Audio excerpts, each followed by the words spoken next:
muraho neza tubahaye ikaze mwese mwegere Imana ibaho umugisha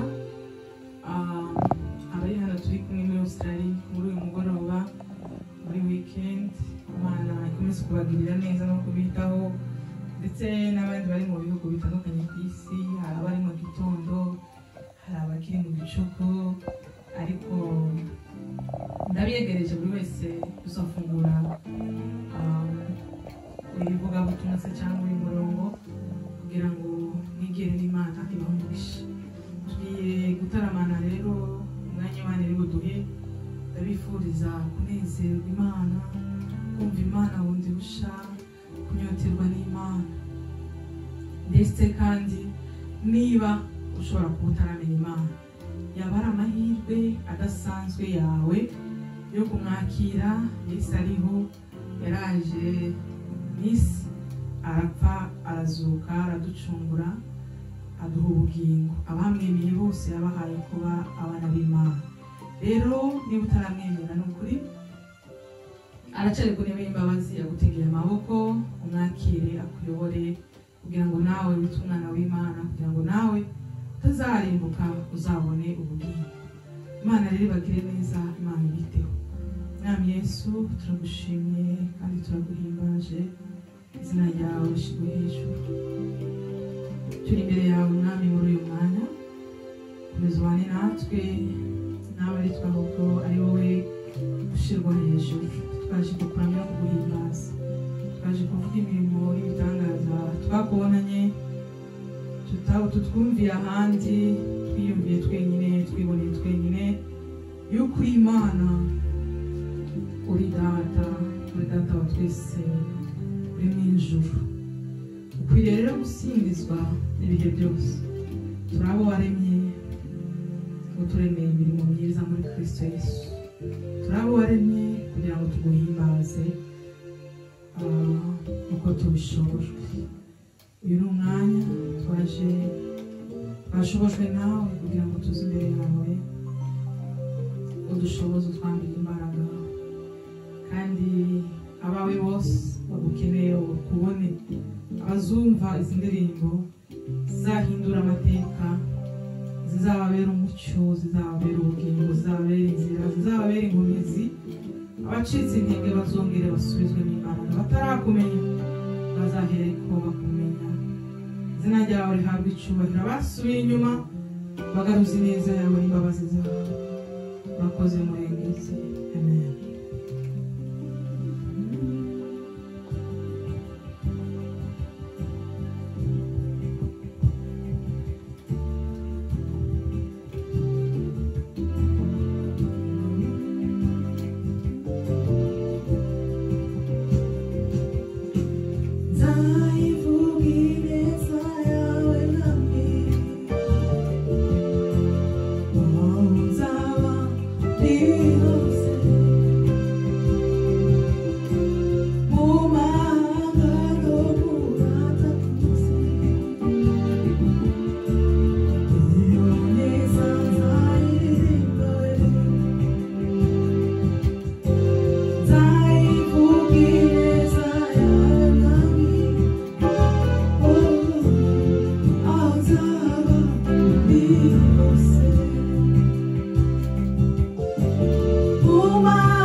neza Mana, wangiriye neza mwami wawe,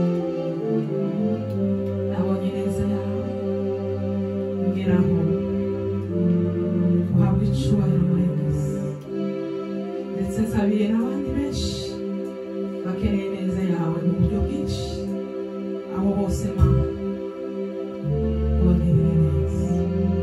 Haleluya.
Oh,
Reka dusome ijambo ry'Imana hano muri Zaburi 32 umurongo waho wa mbere haravuga ngo hahirwa uwabariwe ibicumuro bye ibyaha bye bigatwikirwa hahirwa umuntu Uwiteka atabaraho gukiranirwa umutima we ntubemo uburiganya.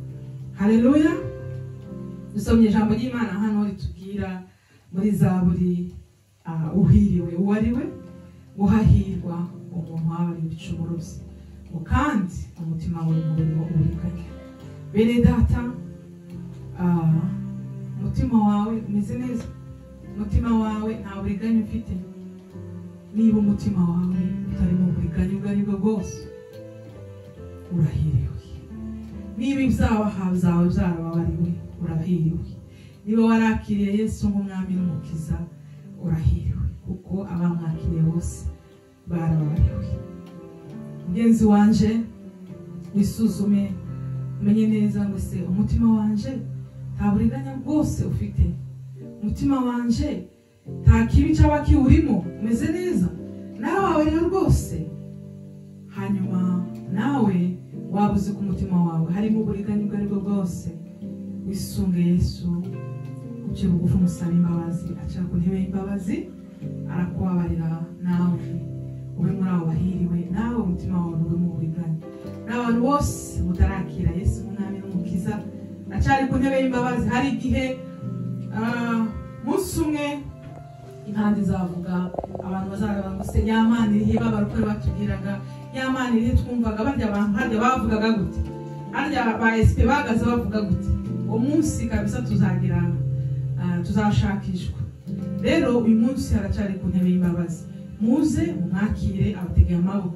Hari umunsi bizaba biri too late, hari umunsi bizaba bitagishobotse kwabonwa, haracari imbabazi, muze mumwakire abayobore. Imana ibahe umugisha kandi Imana ibagirire neza. Murakoze.